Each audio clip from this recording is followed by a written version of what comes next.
Yes, Bobby Wine akomye obupya mu ndongo kuluna akomeddewo Bebe Cool talina kyagenda kwekwasa. Bobby Wine akomye obupya mu ndongo no Bianlimik Wine basobodde okuba nti bawagala amaloboozi era nga ku mulundi guno Bebe Cool yes talina kyagenda kuba nti abadda. Why Bebe Cool? Why Bobby Wine akomye mu ndongo? Lwaki Bobby Wine asaze okuba nti adda mu ndongo? Na kiki kye tusuubira Bobby Wine tagetiye mu ndongo? Lwaki asaze okuba nti akoma banamukiriza ogenda ku stage oba nedda? Bye tugenda okuba nti tukutuusaako mpola. Ogamba otya Munnayuganda ali mu Uganda nebweru w'eggwanga? Ogamba otya fani wa Arsenal, Manchester United, Chelsea, Liverpool, Tottenham, Cardiff?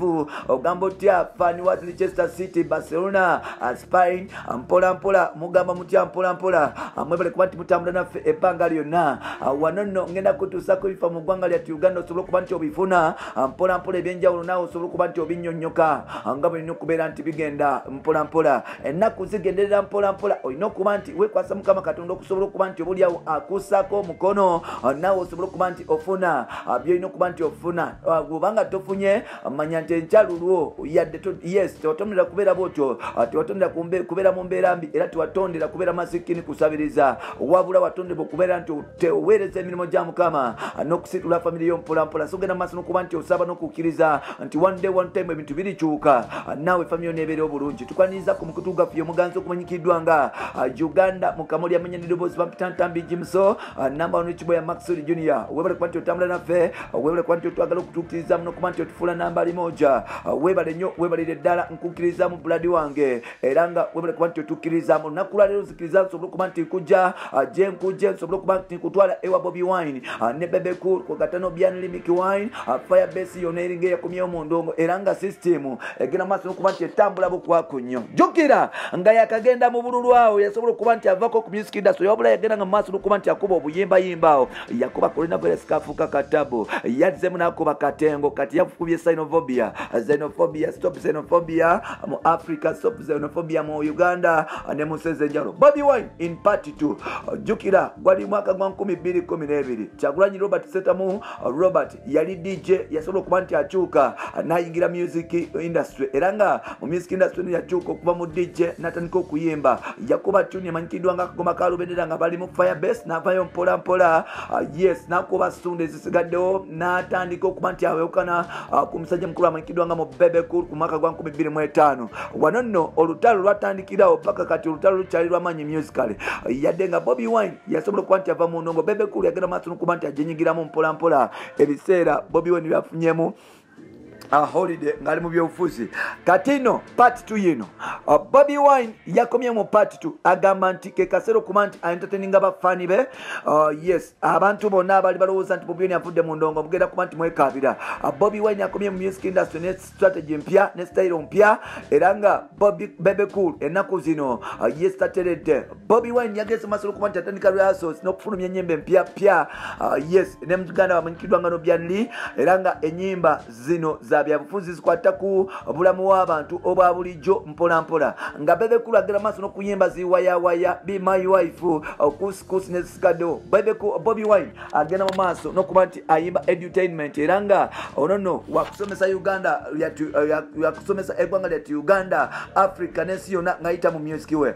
Bobby Wine agamba nti ekimala bano nno abaana abali mu muzannyo babadde mu muzannyo ng'ali mu holiday kati ke kaseera okukomawo nti nga atesobola okuba nti ataking over music industry since abagirimu bakola bya kisiru. Bobby Wine akomeddewo ku ndongo ng'abamubanize emyaka tugendamu 3 kitundu nga tagenda ku stage kuyimba butyanga 28 atandika tuli mu 3 yes 28 paka kati tagenda nga ku stage kuba nti ayimba nga bamugamba nti ono political akozesa music okuba nti avuma government okuvumirira government eriko n'okusiga obukyayi. Bobby Wine ekigambo kyagamba nti si kituufu.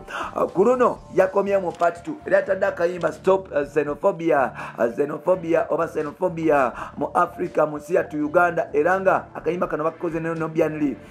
Bebe Cool olwawulidde amawulire gano yatandise okuba nti asaatira mpola newankubadde nga ate abadde omugati agulina bingi ebigenda mu maaso mu music industry nti bano bonna abakulu bw'otunulira omugati gugenda mu maaso n'okuba nti gova mu ngalo mu bintu by'okuyimba era nga basinga bageze mu maaso n'okuba nti benyigira mu byobufuzi. Bobi Wine kwali, Chameleone kwali, Raymond kwali, Jeffrey Rutaya kwali n'abantu ab'enjawulo bagenda mu maaso n'okuba nti benyigira mu byobufuzi. Ekyo kikulaga nti obaolyawo abaana abato okuli ba Palaso, ba Modra, ba Victor Rose, abaana okuli ba Edrisa Msuza bagenda mu maaso n'okuba nti befuga endongo era ng'endongo egenda maaso n'okuba nti obaolyawo ebanyumira mpola mpola bakuba hit pan hit. Yes, obaolyawo ekyaleeteramu abakadde okuba nti bewalikira. Bobi Wine akomyewo agamba nti ke kaseera atandika okuba nti akozesa microphone eno okusobola okutuusa obubaka eri abantu be n'okuba nti obaolyawo alaga abantu nti teyagenda mu politics lwakuba nti obaolyawo ebintu byagaana wabula yagenda mu politics okuba nti asavinga abantu battu eggwanga lyattu Uganda n'abantu be okuva mu nsi yattu Uganda ne mu Africa. Bobi Wine y'omu ku ba activist obaolyawo kati saawa zino abanyokulwayo ab'amaanyi era nga y'omu ku bayimbi abasettinga pace mu music industry ya Uganda. Wetwogerera yasaze okuba nti akomawo okusobola okuba nti azibikira ebituli obaolyawo byalaba nti abayimbi be Uganda tebagenda maaso nakuba nti babikola era nga ye agenda kuba nti abyekolera.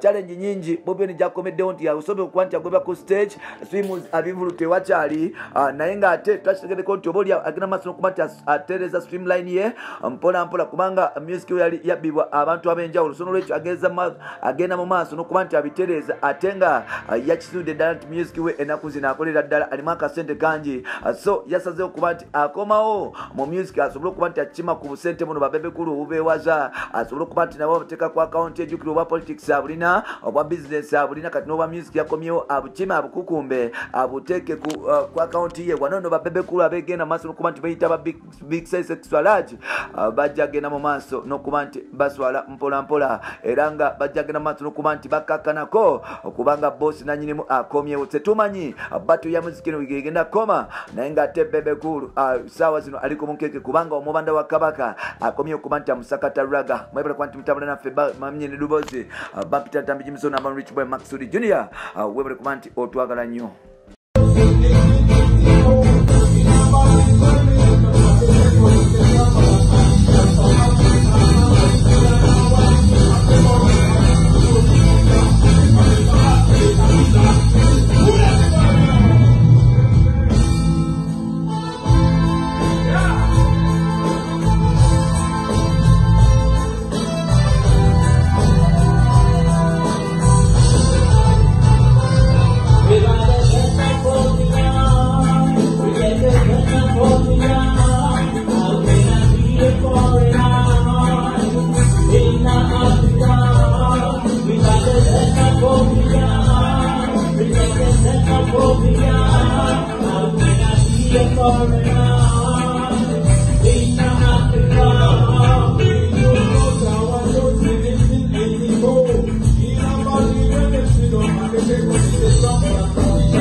Colonial tool,